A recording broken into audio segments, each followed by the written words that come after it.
Streams are highly visible features of the landscape that we value and around which we congregate for transportation, water supply, and recreation. We think of streams as features on a map that stay put in their shape and path. We may even designate stream channels as property boundaries. But in fact, streams are constantly changing.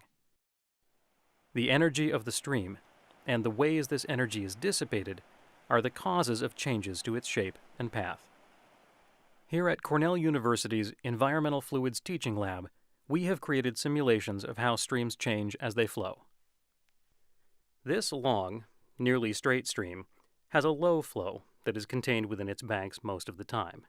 Natural events, such as heavy rainfall, a tree falling into a stream, storms, and annual snowmelt can all change the way a stream behaves, and can change its path and shape.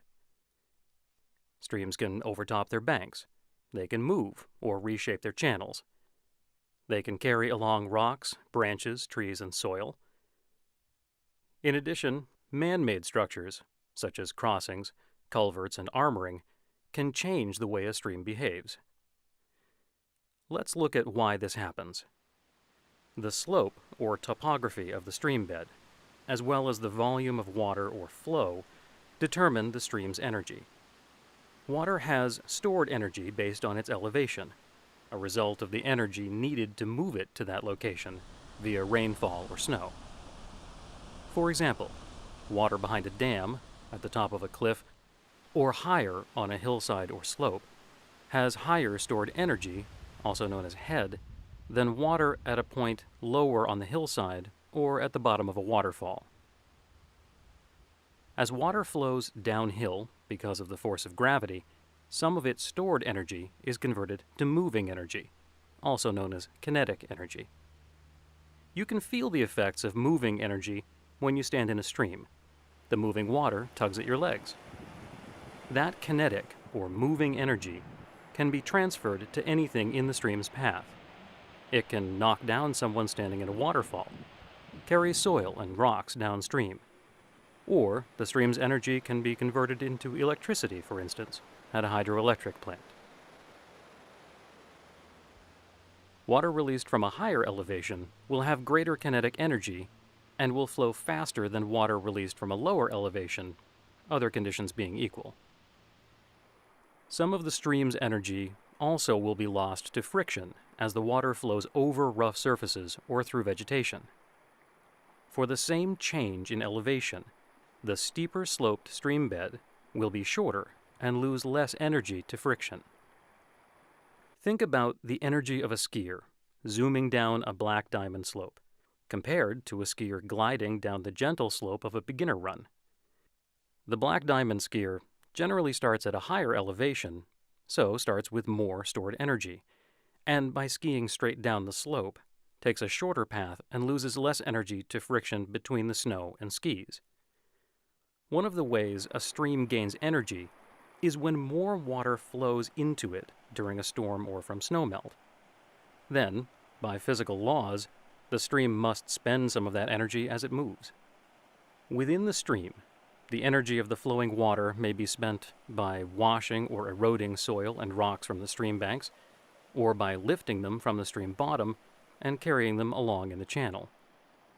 When a stream removes soil and rocks from the stream banks, the stream channel will begin to form curves or meanders.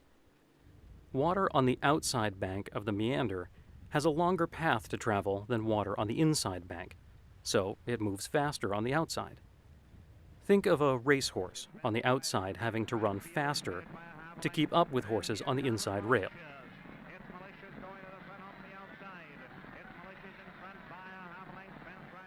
Watch these horses performing the wheel.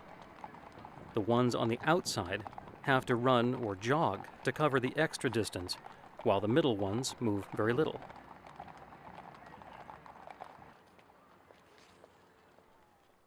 Here you can see that sand is being washed from the outside bank because the faster moving water has enough energy to erode the bank.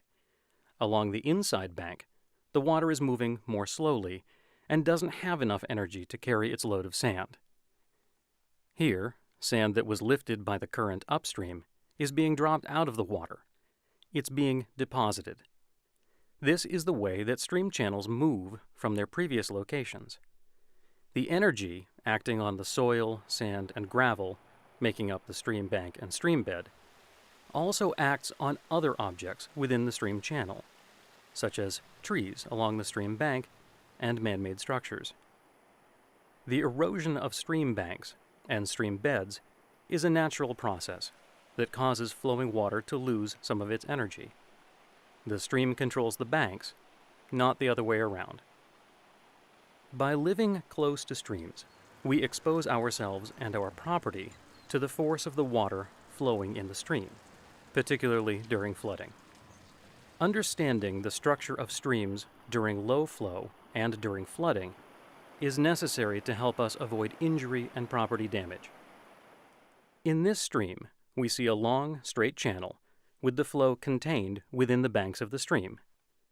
This is generally called low flow.